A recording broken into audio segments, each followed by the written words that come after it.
कोरबा जिले के रामपुर विधानसभा क्षेत्र के अंतर्गत ग्राम पंचायत तुमान में विधानसभा स्तरीय मनरेगा बचाव संग्राम कार्यक्रम का आयोजन किया गया। इस कार्यक्रम में कोरबा लोकसभा सांसद ज्योत्सना चरणदास महंत मुख्य अतिथि के रूप में शामिल हुई।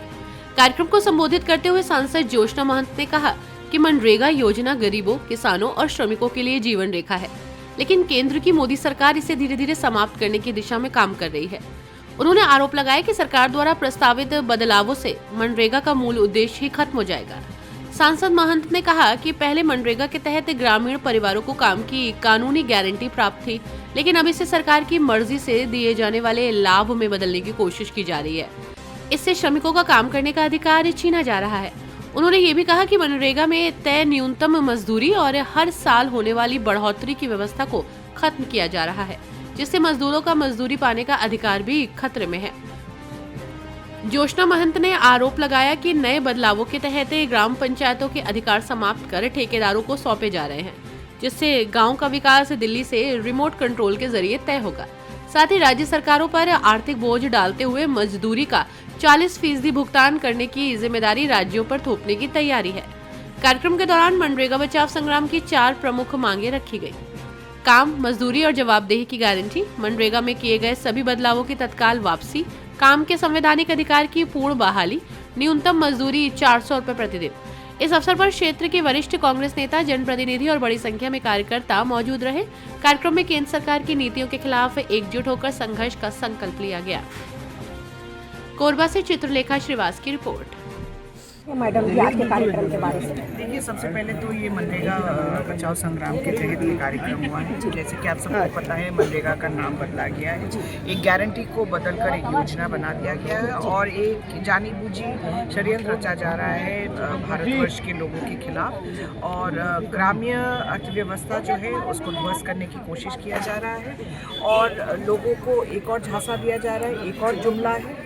और हम लोगों को ये बताना चाह रहे हैं कि आपको अपने अधिकारों के लिए लड़ना है और आने वाले दिनों में कांग्रेस पार्टी की एकमात्र पार्टी है जो उनके साथ सशक्त सांसद से सड़क तक ये लड़ाई लड़ेंगे और जितने भी ग्रामीण स्तर के लोग हैं उनको हम समझा रहे हैं किस तरीके से ग्राम सभा का अधिकार छीना जा रहा है, किस तरीके से हमारे आने वाले नस्ल को ख़त्म किया जा रहा है। क्योंकि आप देखेंगे तो पलायन बहुत बढ़ जाएगा और बेरोजगारी बढ़ जाएगी और 125 दिन का झांसा दे रहे हैं, जबकि 100 दिन तो छोड़ ही दीजिए, 50 से 55 दिन का भी पिछले 3 साल में छत्तीसगढ़ में कोई काम नहीं दिया गया। तो बहुत दुख की बात है, पर हम कोशिश कर रहे हैं कि कांग्रेस पार्टी की जो 4 मांगे हैं वो हम लोगों के बीच में लेकर जाए और आने वाले दिनों में हम कोशिश करेंगे कि ये मनरेगा जो योजना लागू किया गया है इसको खत्म करने की गारंटी। मुख्य मांगे क्या है मैम?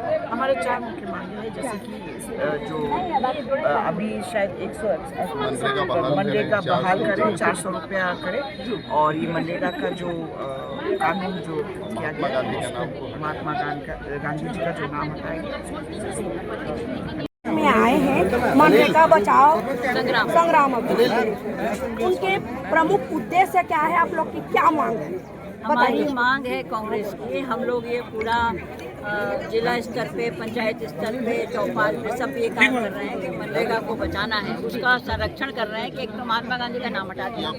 चलिए उसके बाद देखें तो 125 दिन का काम दे रहे हैं और 90 और 10 का जो रेशो था, राज्य हमारा 10 देता था, केंद्र सरकार 90 देती थी, अब वहाँ पर 60 आए, यहाँ 40 देंगे। तो देखने की बात यह है कि पहले ही पैसा नहीं आता था मनरेगा का, अभी 1 साल 1.5 साल से तो पैसा आ नहीं रहा है, काम हो नहीं रहा है। तो मनरेगा में आखिर हमारे गांव वासी जो काम करते थे, पलायन रुक गया था हमारे गांव में, हमारे पंचायत स्तर पे सरपंच हमारे काम देते थे गांव में ही, वो सब पे उन्होंने बैन लगा दिया है। अब कह रहे हैं ठेकेदार काम करेगा यहाँ।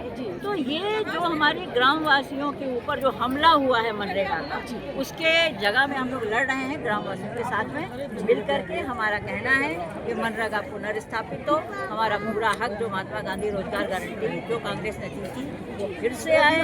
गांव-गांव में लोग हमारे जो बाहर जाते थे घर में ही रह के काम करें और दूसरा हमारी रोजगार जो है वो प्रतिदिन के हिसाब से 400 रुपये। मैडम जी बताएंगे, अभी भाषण दे रहे थे कि नरेंद्र मोदी प्रधानमंत्री है, उसे डील हुई है? हाँ, अभी परसों ये डील हुई है कि वो गेहूँ, मक्का, सोयाबीन, दूध और दूध से बने प्रोडक्ट वो अब अमेरिका से खरीदेगा।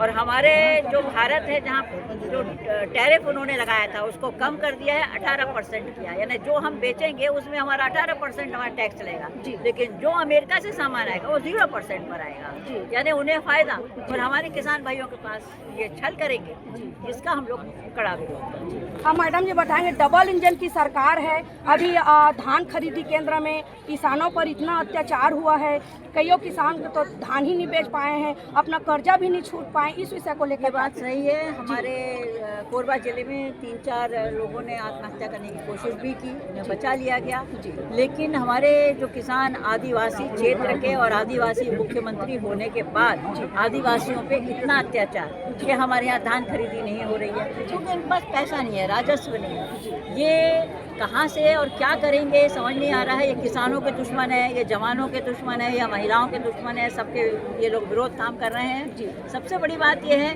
कि हमारे स्कूल भी बंद किए जा रहे हैं, शराब की दुकानें खुल रही हैं। आप सबको पता होगा कि 2 साल से हमारे ज़मीनी स्तर में विष्णु साय जी का कोई काम ऐसा धरातल पर दिख रहा हो तो बताओ।